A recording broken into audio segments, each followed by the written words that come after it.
一位初中文化的农民竟声称被外星人带到外星球，还带回大量宇宙秘密和高科技知识。你相信这是真的吗？1985年，他说自己被外星人带到了一个神秘的外星球，在那儿旅行了整整1个月。在那段时间里，他不仅接触到了高度发达的外星科技，还获得了好多关于宇宙和空间的秘密。今天就让他的记忆带着咱走进外星文明。这位农民名叫张祥前，是安徽庐江县人，出生于1967年农历8月26日，就是个地道的农民，学历只有初中程度。目前呢，他主要靠电焊和修理自行车为生。在普通人眼里，他的人生似乎平凡的不能再平凡了。然而1985年发生的一件事彻底改变了他的人生轨迹。1985年夏天，19岁的张祥前在家里突然被一股神秘的力量带走了。他被带到一个名叫果克星的神秘星球上，这里几乎没植物，地表荒凉，所有建筑都藏在地下。果克星的居民身材矮小，就像人工制造的玩偶。果克星人的食物和能量由高科技设备直接输送到身体内部。在果克星，张祥前亲眼目睹了瞬间移动、超光速通讯，还有一个可以通过扫描直接传递知识的全球信息网络。是不是感觉超像科幻电影？但他的所见所闻可远不止这些呢。这次旅行，他带回了大量关于外星文明、飞碟技术、宇宙运作机制的秘密。这些秘密咱后面会详细跟大家讲讲。从此，张祥前就特别坚信自己肩负着向地球传播这些信息的使命。于是，这几十年来，他就不断地通过文章、演讲、实验等等方式，向大众传播他在外星球的所见所闻。近几年，有些团队也和他有过一些互动。那他到底是咋到达外星球的呢？张祥前是坐外星人的飞碟去的外星球。飞碟的外形就像2个草帽上下扣在一起，典型的碟状结构。张祥前说，这种设计可不只是为了好看，更是为了适应他们在空间中高速移动的需求。飞碟边缘有一圈小灯光，飞行的时候会发出柔和的光芒。内部的控制系统极为简洁，主要靠3维虚拟操作界面，通过外星人的意识来控制飞碟的方向和速度。那这会不会是张祥前在做梦呢？在梦境里去外星球溜达了一趟，不过这个梦境似乎也太清晰了，根本就不像是个梦。根据张祥前的描述，小时候他就多次被外星人带上飞碟。1985年，他19岁的时候，又被外星人带到外星球进行了这次为期1个月的旅行。张祥前清楚地记得，小时候有一次从飞碟回来的时候，他让外星人把他放在村子牛屋门前的一个草堆上。结果当他醒来的时候，发现自己真的就躺在他指定的那个草堆上了。这就让他特别坚信，他所经历的一切根本就不是梦，而是确实经历了和外星人的接触。在没详细剧透之前，我问问大家哈，要是你觉得这是个梦，就在留言区回复一个1；要是你觉得是真实经历，就回复一个2。等咱故事讲完了，再来看看你的答案会不会有变化，咋样？那外星人为啥会选张祥前去他们的星球呢？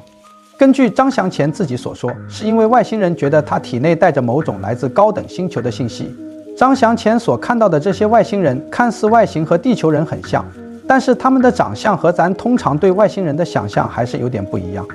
他们身材一般比较矮小，身高仅约1米左右，体型纤细又丰满，皮肤光滑细腻，呈现出粉白色甚至带有血青色的光泽。他们的头发也不寻常，黑色夹杂着血青色，发质像橡胶管那样，带有环状的花纹，形态像昆虫的触角。在性别特征方面，女性外星人有着极为纤细的腰部和丰满的臀部，腿部之间有明显的空隙。她们的面部表情超迷人，五官小巧又集中，眼睛大而灵动，但是面部轮廓不明显，给人一种卡通或虚拟人物的感觉。外星人的身体内部结构也不像地球人类那么复杂，身体里没有复杂的脏器和循环系统，他们靠某种能量场来维持生命功能。这种能量场可以自主调节，甚至在没有食物或水的情况下也能长期生存。他们的思维和大脑活动高度数字化，能通过意识直接控制科技设备。这就意味着他们不需要用语言或肢体来沟通，他们的思想本身就是他们的语言。果克星人竟然还让张祥前和果克星球的女性发生关系呢？目的是想获取张祥前的生理数据，他们觉得这些数据在果克星系里有科研价值。外星人和张祥前交流的时候用的是一种截屏技术，这种截屏技术可是外星文明用于通信和信息传递的高科技呢。通过这种技术，外星人不仅能在无声的情况下交流，还能把声音、影像，甚至气味和触觉等信息直接传输到接受者的大脑里。这就相当于一种虚拟翻译工具啊，不仅能把外星语言翻译成人类能听懂的语言，还能把外星人的意念和信息直接输入到人类的意识中。尽管很多人质疑张祥前的外星之旅，但是一个只有初中文化程度的农民，居然能对外星飞碟的飞行原理进行详细的物理理论描述，这可就有点非同寻常了，对吧？张祥前说，飞碟的运动原理和地球上的飞行器可不一样，它不依赖常规的推动力，而是通过改变飞碟的质量来实现加速。当飞碟的质量变为0的时候，它立马会以光速运动，都不需要额外的加速度。比如说，飞碟的质量从5吨变成4吨、3吨、2吨、1吨，逐渐减少，一直到0。飞碟质量只要变为0，就肯定会自动突然以光速在空间中运动。加质量运动就是物体的质量随时间变化的运动过程，质量不仅可以变大，也可以变小。之所以叫加质量运动，是为了和加速度运动这个物理名词相对应。通过这种方式，飞碟可以避开地球引力，并且能瞬间从一个地点移动到另一个地点，不受传统物理法则的限制。比如说，一个距离我们50光年远的外星球，我们观察者觉得驾驶光速飞碟需要50年才能到我们这儿，对吧？但是飞碟里面的观察者却觉得是刹那间就到达了。飞碟内部的乘客会感觉这一次到地球来根本不需要时间。根据张祥前的这些描述，我们可以看出，飞碟的飞行可不只是在我们所理解的3维空间中进行，而是进入了一种另外空间。在这个另外空间里，时间、空间、能量的法则和我们所熟知的完全不同。所以飞碟能够实现瞬间移动，进入另外空间时，飞碟可以避开我们能看到的物理障碍，甚至能穿越墙壁或建筑物，而不会产生任何物理碰撞。此外，飞碟还具备强大的时空操控能力，能在必要的时候进行时间跳跃或停滞，让它看起来能随时消失或出现。这种技术可能也和外星人掌握的高级场能量技术有关。张祥前还发现，外星文明的生存目的和地球人类完全不同，他们根本就不强调精神文明，而是完全专注于科技的发展与创新。在这样的社会里，科技不仅仅是工具，更是生存的核心。张祥前所看到的果壳星的日用科技就有虚拟现实与3维虚拟伴侣。虚拟现实技术在果壳星球那是无处不在啊！居民可以随时进入虚拟世界进行各种活动，甚至还有虚拟伴侣陪伴他们。这项技术彻底颠覆了地球人所知的社交模式，让果壳星球的社会生活和娱乐方式极度虚拟化。瞬移与全球运动网，果壳星球上的交通系统依赖于高度发达的瞬移技术，居民可以通过全球运动网瞬间移动到星球上的任何地方。这项技术让果壳星球的交通效率达到了空前的高度，打破了地理空间的限制，让星球上的日常生活变得异常便利。人工肠扫描技术在果壳星球上是一种无所不在的基础性科技。通过一种能量场的扫描，能够精准检测人体的健康状况，发现潜在的疾病并进行及时治疗。它不仅在医疗上实现了突破性进展，还被广泛应用于教育、信息管理、建筑维护、能源和环境监测等多个领域。全球信息网类似于地球的互联网，但有一个显著的不同之处，果壳星球的每个外星人的大脑都可以直接接入到这个网络。他们不需要像地球人一样通过设备上网，他们基本不需要学习。当他们需要获取某种知识或信息时，只需通过大脑连接到全球信息网，便可以及时进行搜索和获取相关资料了。人体复制工厂，果壳星球的科技在生命领域亦有延伸。凭借人体复制技术，他们能够造就出与原始生命体近乎毫无二致的复制人。这不但能用于替换受损或死亡的个体，还能开展基因优化，进一步增强种族的生存能力。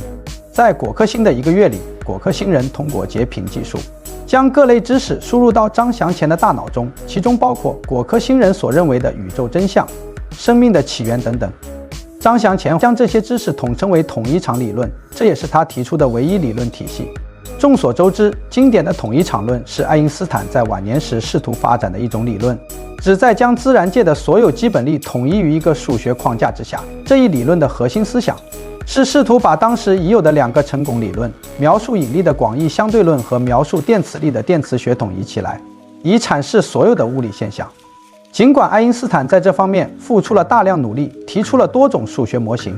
涵盖不同形式的几何结构，然而在其有生之年并未成功完成这个理论。如今的弦理论和量子引力理论，实则是物理学家们对统一场论的持续探索与实践。张祥前自外星球归来后，提出了自己的统一场论，还著有一本书，书名即为《统一场论》。该书的最新版本已重印至第7版，总计11万多字。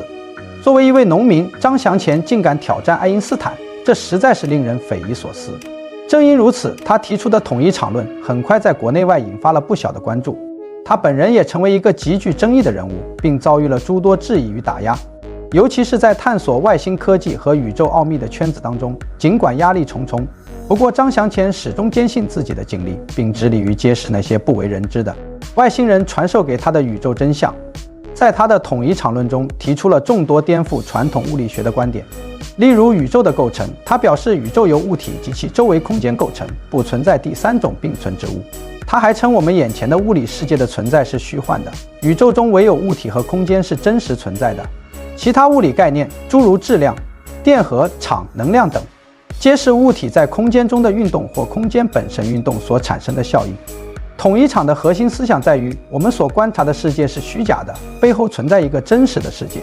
他指出，螺旋运动规律是宇宙中的物体和空间的运动形式，而且是右螺旋，所有物理现象均可归结为这种螺旋运动。对于时间的定义，他说道，时间是观察者对物体周围空间以光速螺旋式发散运动的感知。时间的本质是对光速运动空间的描述。对于个体与全体关系的理解，他表示个体中蕴含着宇宙的全部信息，宇宙中的任何一块空间都能够存储整个宇宙的过去、现在和未来的信息，空间具备无限的存储能力。他称宇宙是洋葱状的，宇宙空间无穷大，宇宙中的物体也无限多，宇宙中物体在空间中的分布呈洋葱状。一些发达的外星人发现，隔着极为遥远的空间仍能够观测到星体。他还谈及意识的本质，他说统一场论认为，人的意识是头脑中带电粒子对周围空间的扰动形式，本质是一种信息。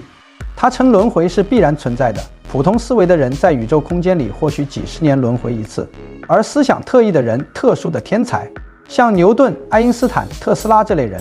可能要数千年、上万年才会轮回一次，但必定会轮回。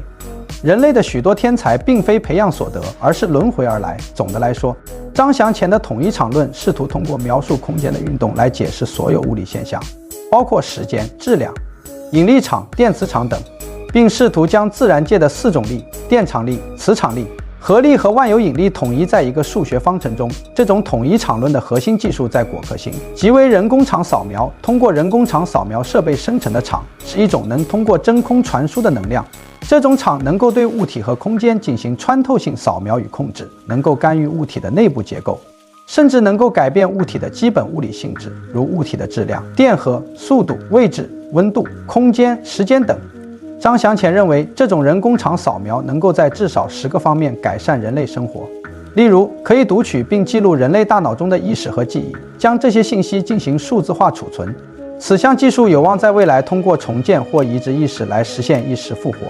进而达到长生不老及意识的无限延续。还可以通过对人体组织的扫描和修复，对疾病进行早期诊断和无创治疗，甚至能够逆转细胞衰老，恢复组织功能，从而实现延长寿命和预防疾病。另外，可用于设计时空冰箱，这是一种特殊的设备，能够控制时间的流逝。物体放入时空冰箱后，其内部的时间流速会被极度减缓，几乎可以将物体永久保存。时空冰箱广泛应用于食品储存、科研样品保存等领域。简单来说，这种统一场论可以用来取代现有的电能，使我们进入光速时代。张祥前将他的理论公之于众后，得到了很多网友的支持、帮助和资助。他还租了一个门面房，搭建了一个简陋的实验室，通过试验来证明他从外星人那里获得的理论功夫不负有心人。